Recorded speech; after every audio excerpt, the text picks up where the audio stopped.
ug dinhi ning atong tulumanon. Inyong masayran ang kamaturan kay sa kamaturan.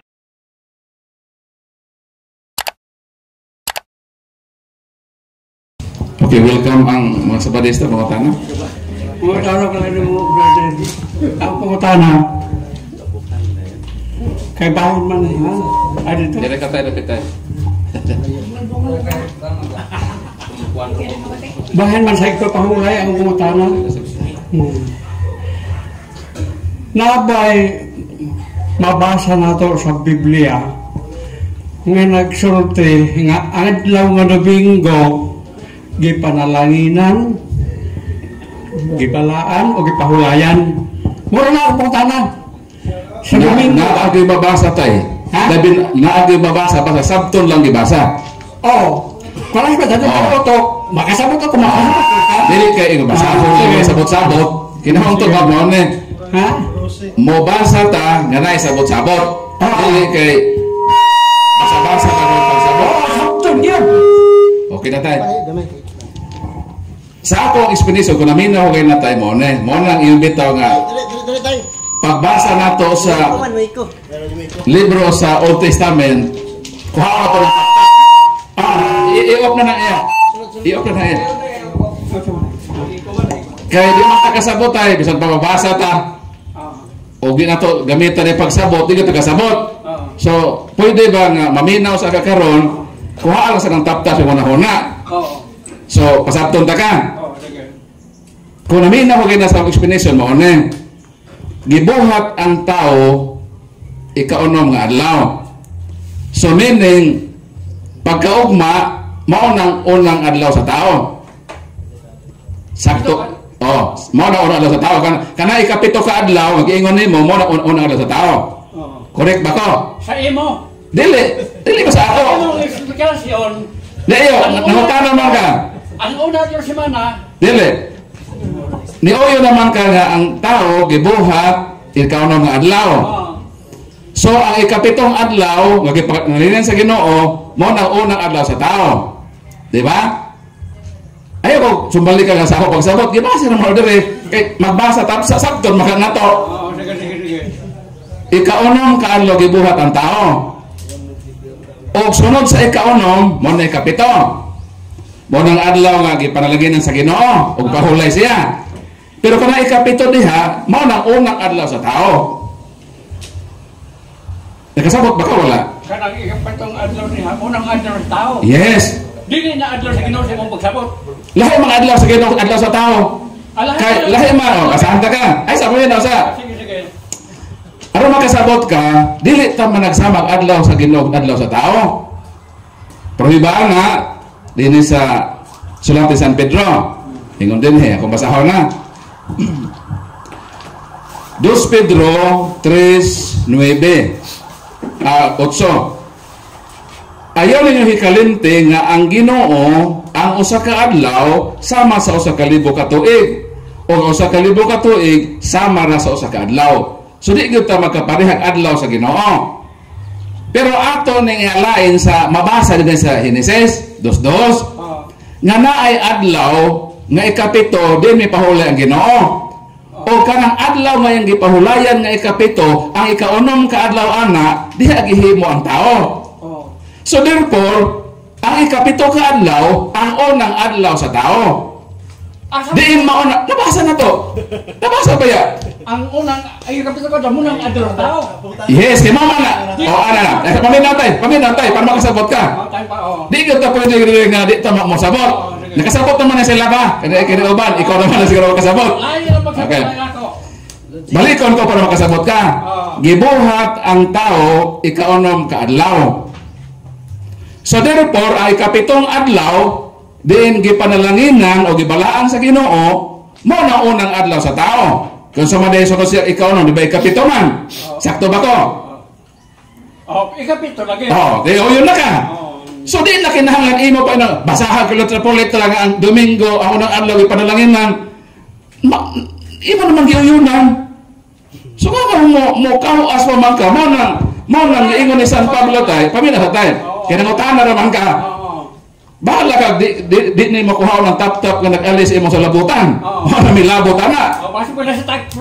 Basta ang amo, nagipasabot ka na mo, nga kanang ikapito diha, nga din ang Ginoo mi pahulay, mao nang unang adlaw sa tao. Kay ikauno man siyang gibuhat, so therefore, ay ikapito mo nang unang adlaw niya. Unsa na yung imong unang adlaw di ay? Ano ba? Ikaw ba tanon? Unsa din imong tao ka dili? Basta di ka tao, tao ka. Kasi bakalares, ang bata di man tao. Mga kiklaro, gid na ako kung tao ba ka? So isip tao, unsa may imong unang adlaw? Ha? Domingo. Oh, Domingo. So siya dan tao man po. Pariha ba mga tao na adan o managlahi mga tao? Di pananglitan sa. Dito bagala. Ito bagala ay lagi ikyas ako han. Dito para makita ka sa kamera tay. So miangko na ka nga isip tao ang imong unang adlaw Domingo. Tao si Adan, tao man to si Adan. Ikauno man sa kadlaw gibuhat. So therefore ang sunod sa ikaunom, ikapito na. Mao nang gipadalanginan sa Ginoo, gibalaan. Pero ang reality ana, unang adlaw na sa tao gibuhat sa Ginoo. Sunod na nga magbasa ko bersikulo nga gipadalanginan kay miangko naman ka nga ang unang adlaw sa tao Domingo. So therefore ang Domingo ay ikaipito nga adlaw sa kreasyon. So pagutan na. Mutugot ako kanimo anak.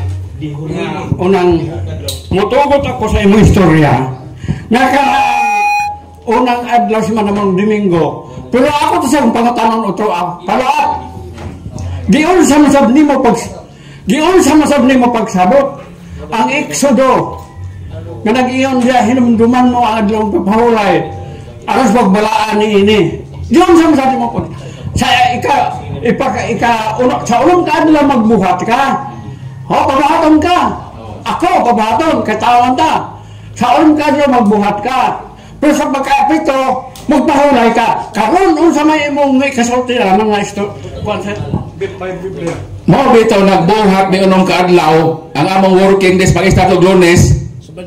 Lunes, Martes, Miyerkules paminaw. Huwebes, Biyernes, Sabado, Domingo. Unsa day ka mauna mong sugod? Manarbaho ka sa gobyerno. Asa? Unsa day ay ang first working days sa gobyerno. Unsa day adlaw? Lunes. Sa paita, working days man eh. Kay unong kaadlaw, magtrabaho man ka. Unsa man ang unang adlaw nga mo trabaho ang tao. Kung nagtrabaho ka gobyerno, ang imong starte nga magtrabaho Lunes. Kay naa pa day Domingo nga abre sa eskwelahan. Naa ba eskwela Domingo? Ang bangko na ba Domingo nga schedule nga pag-opisina? Ay sa paminaw tay. Tao man ka. Kung tao ka, ang ato working days mo start og Lunes. Dili ka tao sa manako. Ang tao gyud. Diba? Ang imong anak tao dili. Ang imong anak nga empleyado sa gobyerno, unsa mang adlaw mo start sa iyang working days? Ako anak yang working days ato akaron sa Diba ba? Domingo. Ang pangutana, naabay eskwela sa Domingo? O magsugod ang eskwela sa Lunes? Ang tao doon ay religion. Oh. O dili kayo nga ato kitang kuanon sa kanang pilosopiya sa pilaan. Dili, gipalutaw na itong kamaturan. May mo na ito. I-contextual na ito bang, di man kinipagsabot man eh. Pagsabot. Kinahanglan nga, mabitaw kay ingon si Kristo nga, ingon bitaw si San Pablo nga, Taman ba sige ikaw? na ay nagbasa sa Old Testament, o balikon ako ha, dili sila makasabot. Oo. Nganong di sila makasabot? Kay hangtod ni ining adlaw ang ilang sa labutan gitaptapan gihapon. Sa maong taptap, samtang magbasa sila sa daang kasabutan, kisa may nagbasa, kamo mang perme, Old Testament man yung quotation perme, nagpabilin ang maong taptap. Makuha lang ka na kung ang tao mahiusan na kang Kristo. So kinahanglan ka mo masabadista, mahiusa gyud mo sa lawas ni Kristo na iyang gitukod. Dili ka mahiusa mo sa gitukod ni Ellen G. White sa Amerika nga di tinukod ni Kristo. Hantong nga di mo mag-join sa tinukod ni Kristo, diha mo mag-join sa tinukod sa Sabanista ni Ellen G. White, di gyud mo makasabot. Kaya nang sa Ellen G. White, di gyud to makasabot. Gibuno man to sa ulo, sa bato sa ulo. Ang side effect ato tayo aron mahibalo ka, maglabad ang iyang ulo kung magbasa. Magkano ko na mga otro? Sa imong pagsabot ato, karon kinsa may kinaptapan ato. Ben, kung isulti ko daw. May ako explain. Oh, sige. Nitubag na ganina nga ang unang adlaw sa tao Domingo. Ang tap-tap mo yung ibuta na. Mao lagi, para makasabot ka, kuha ang tap-tap. Kaya di yung kakasabot o nili ni mo kuha ng tap-tap. Ang sekreto nga makuha ang tap-tap, matod sa kibasa, mahiusa ang tao kang Kristo. Kanos ang tao mahiusa ang Kristo? Si Kristo man ang ulo sa lawas nga iyang simbahan. So kung ang tao mahiusa na sa iglesyang gitukod ni Kristo, makasabot na siya sa maong tap-tap dito sa Old Testament. Karon kamo, kay wa man mahiusa kang Kristo. Kadi man mo tinukod ni Kristo, tinukod man mo ni Ellen G. White, sumala sa inyong libro, na inyong libro na pamatuod. Ang inyong founder si Ellen G. White. So dili mo tinukod ni Kristo, so dili mo lawas ni Kristo. Mo nang dili mo makasabot sama sa inyong founder, nga inyong founder gibuno sa ulo sa bato yung ulo. Ang side effect, maglabad ang iyang ulo og magbasa. How much more kung mo sabot na? Mo nang di gyud makaasa ninyo og di na kuhaon ang tap-tap, di mo masakop sa simbahan sa Ginoo, di gyud mo makasabot. Sakto gyud ang ni San Pablo. Unless kung mahiusa mo. So mo nang tubag tayo. Ayaw lang pag kalain, kay kining kamatuoran, sakit man po ni. Kinahanglan isulti. Sakit ang operasyon. Pero kinahanglan ka operahan. Aron kamayo. So pasayloan lang po ni, kung nakasulti man sa ingon ini nga pagi, kay mahal man mo na mo. Di may maghago-hago og sulti sa kamatuoran o di mo man mo gihigugma. Bahalag masakitan mo, basta mauna ang tinuod. Mo nang tubag. So, salamat tayo sa imong pautana. Sorry, pautana. Naay pangutana. Pwede ko mangutana?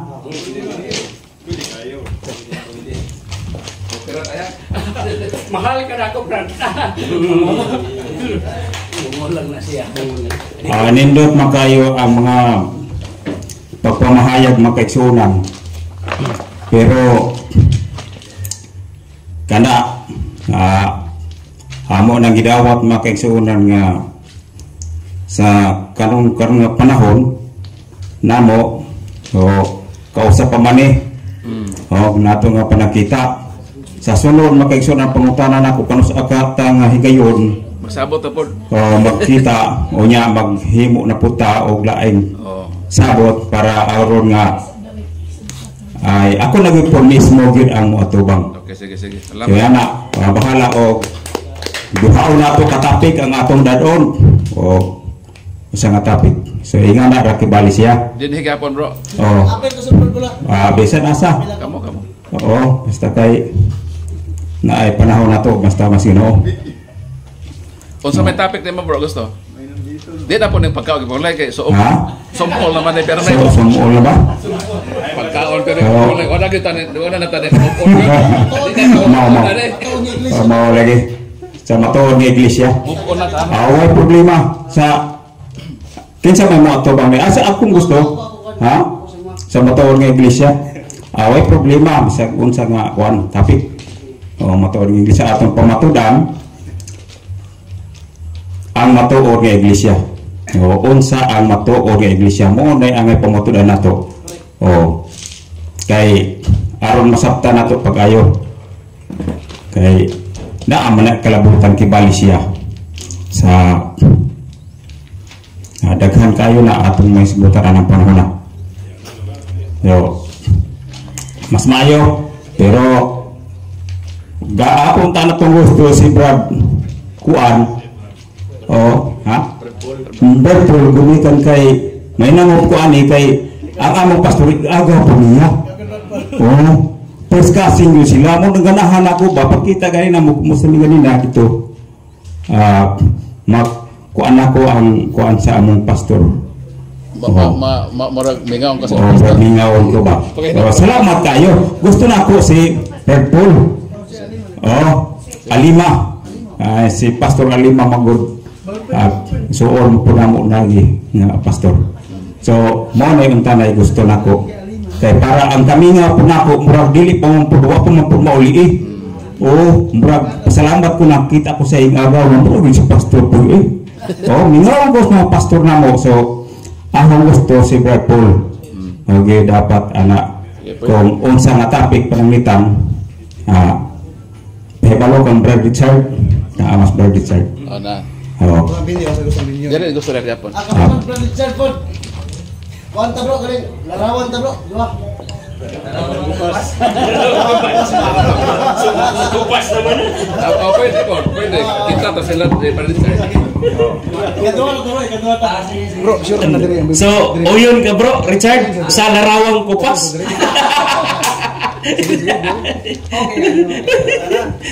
Binabahayag kayo na bitaw dis pagtuo. Dili bitaw ingon nagdebate. Ang ato ani pagpahayag sa atong pagtuo. So, nindot kayo karon nga dialogo kay ngano wala nagbinatuhay og hait nga mga pulong. Ang ato nagpahayag lang gyud ta sa atong pagtuo. So, unana, kamo na timbang-timbang kung kinsa ang tinuod o kinsay nagtug-an pod sa tinuoray. So, mga igsoon, wala na ba? Wala na ba? So, kung wala na, kaya nga ko rabang bisita, muuli ra ba in taon ni sila in taon? Napay last pangutana. O sige bro. Okay, address ng Brother Paul, okay. Sige, wala. Okay na isa naman lang kami. Sa Brother Paul na yung pangutana. I-address na kung pangutana.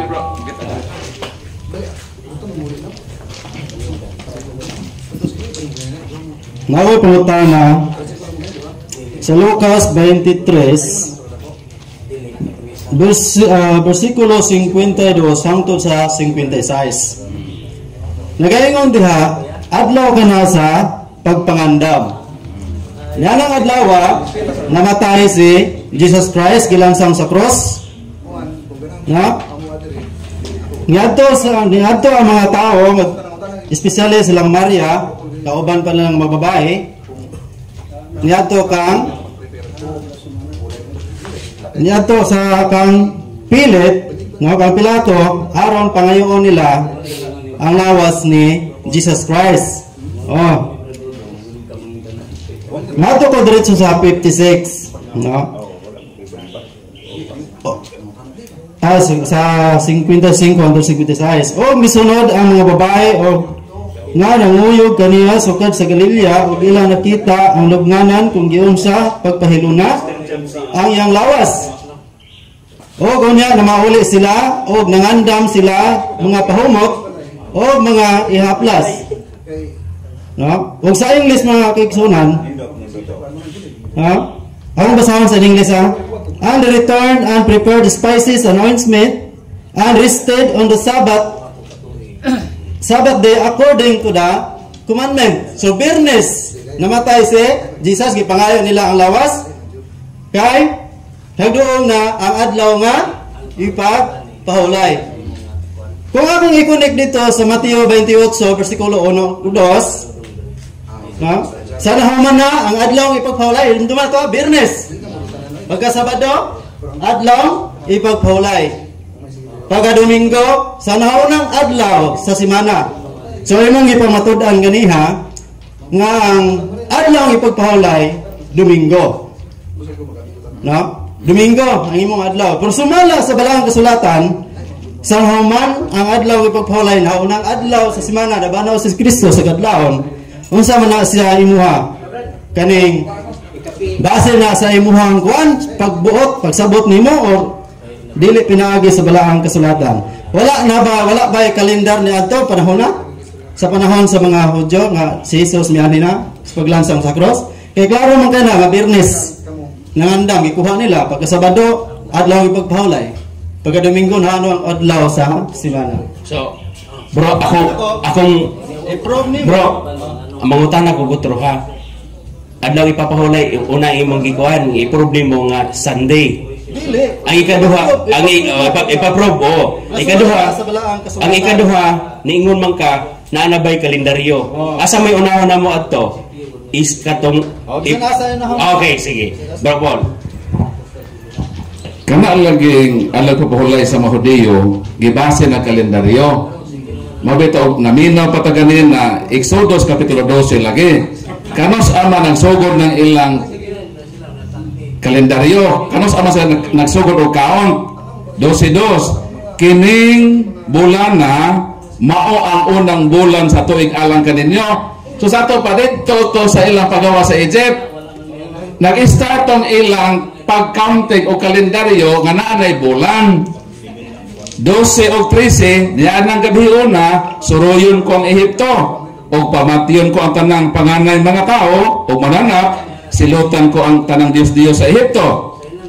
Mao ilhanan ang dugo, ang ilhanan sa balay gipuy-an, hindi kikita ninyo sa dugo, walay kadaot nga maabot ka ninyo, ini kastigo ko sa Ehipto. So ang ilang pagsunod o kalendaryo katong ilang pagawa sa Egypt o katong ilang pagawa sa Egypt, dito sila nagkuha o ikapito nga adlaw.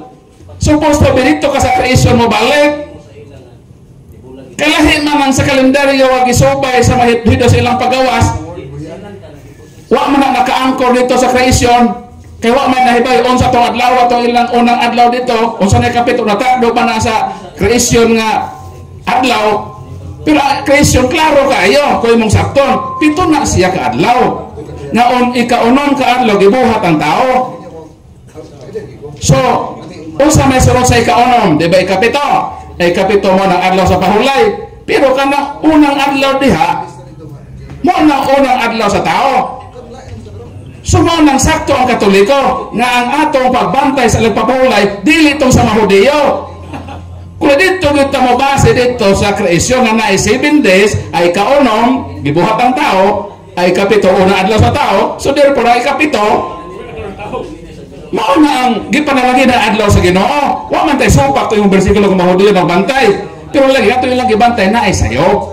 Di ba sabi tayo na ganina nga natoy sipyag kay kung wala pa'y sayop katuon ng kasabutan o sa mga kasabutan nga 31 kasabutan sa ipapahulay, wala na ang kinahanglan ikaduha apan nakita ang Diyos o kasaypanan sa iyang katawhan. So dito sa iyang katawhan adunay sayop, mao na naghisgot nga naay laing adlaw ipapahulay nga mao na insakto nga mao na ang pahulay nga sakto sa katawhan sa Ginoo. Dili itong Sabado sa Mahudiyo nga ilang pag-counting sa ilang pagawas sa Ehipto nga dito sila nagtamod og ilang kalendaryo para ilang handomon ang salbisyo sa ilang pagawas. Exodus 12:2 kama 12:13 sa Exodus. So mo nang tubag. Wa tay supak ng nanay kalendaryo. Pero ang ilang kalendaryo gibase sa pagawas sa Egypt. So lahi to siya. Dapat mabalik ta sa kreasyon nga na 7 days. Sige bro. Exodo 12. Exodus 12:2 Versikulo Exodo 12 na diretso punta sa verse 12 to 13.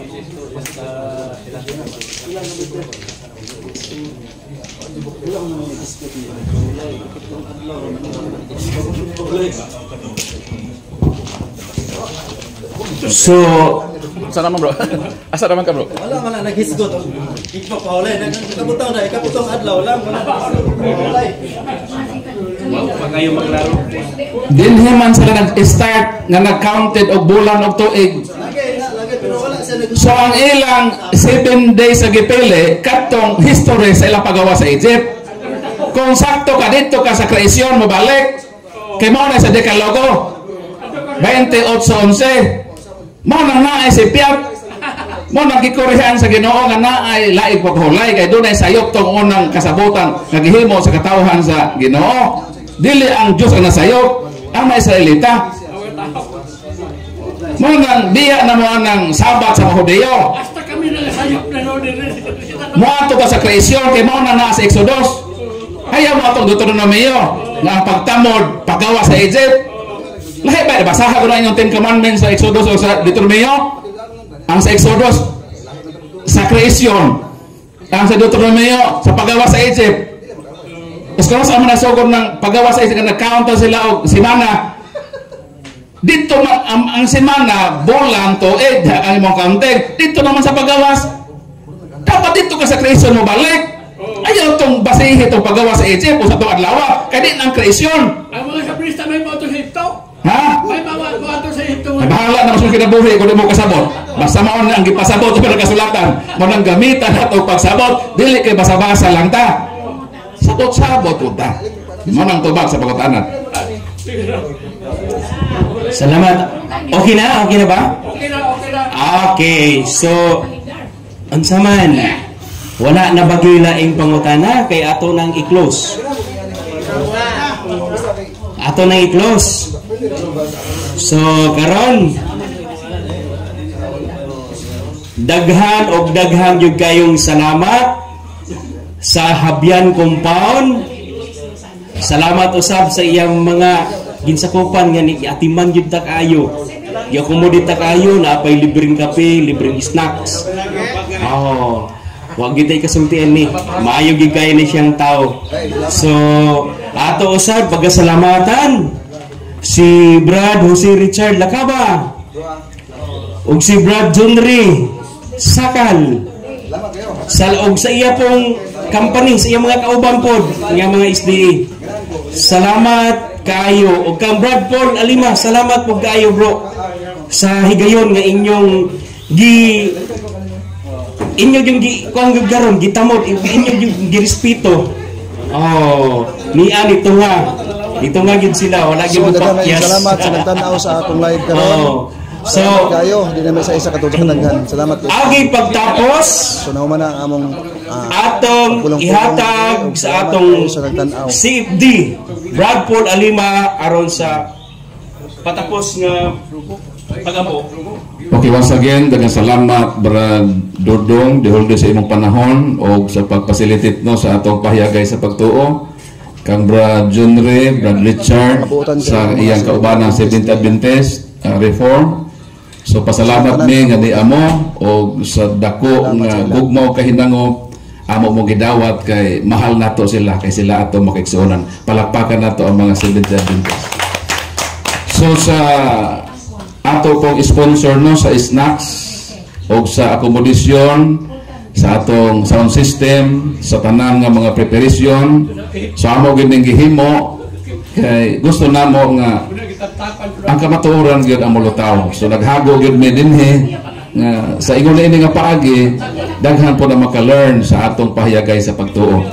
So atong pasalamatan ang Ginoo nga hapsay kag ginang buntag ulan pero karon nindot kayo ang panahon. So tugot og biduyog ang kahitasan sa atong gihimo karong kahaponon. Palakpakan atong Ginoo. Tungod ni ato siyang pasalamatan sa pag-ampo sa tanang Katoliko manguros ta. Sa dili pod Katoliko okay ra pod nga di mo manguros. So kami manguros lang mi ha, Katoliko man mi. Sige, magampo ta. Sa ngalan sa Amahan, sa Anak ug sa Espiritu Santo. Amen. Among mahigugmaon, dalaygon nga Dios ang Amahan, ang Anak ug Espiritu Santo. Mao kini ang Dios nga giila sa simbahang Katoliko ug ikaw usab ang Dios nga giila sa mga Sabadista. So in short, Ginoo, nagkahiusa kami nga nakaila sa tinuod nga Dios. Ug tungod niini kami tinuod nga imong mga alagad ug tinuod nga imong mga anak diha sa kabuhatan. Lord, daghang salamat ni ining manindot nga panahon nga kagarin gihulga kami sa dakong ulan. Apan salamat Ginoo nga miuyon ka ug miduyog ka kanamo naghatagan nimo kami og maayong panahon. Ug Lord, nalipay kami nga karong kahaponon bitbit namo ang makamatuoran nga among mabalon sa among pagpanaw nining kalibutan. Lord, giampo namo ang makaigsuonan namo ang mga Seventh Adventist nga mouli pa sa ilang lugar, imong ihatag ang protection kanila. Ang blessing, kalinaw ug panalangin sa ilang paglawig nining kalibutan. Mayroon sab kami mga Katoliko Ginoo nga imong gipakamatyan sa cross. Uban ni usab kami kay sumala sa imong panaad. Maguban ka kanamo hangtod sa katapusan sa kalibutan. Ug amo ka nang gikling Ginoo sa among kinabuhi. So ang tanang kalampusan, ang tanang paningkamot sa among makaigsuonan, amo kinigihalad kanimo og ipasalamatan sa ngalan ni Jesucristo uban sa Espiritu Santo, Dios nga usa, uban kanimo amahan hangtod sa kahagturan. Amen. Sa ngalan sa Amahan, sa Anak ug sa Espiritu Santo. Amen. Atong hatagan og masipang palakpak ang atong Ginoo. Dalaygo ng Dios og mayong hapon kanatong tanan. Ug inyo nang nabati ang mga kamatuoran dinhi ning atong tulumanon. Kay sabay kamatuoran. Ako lang hinaot nga daghang kamog lakatunan. Daghang salamat.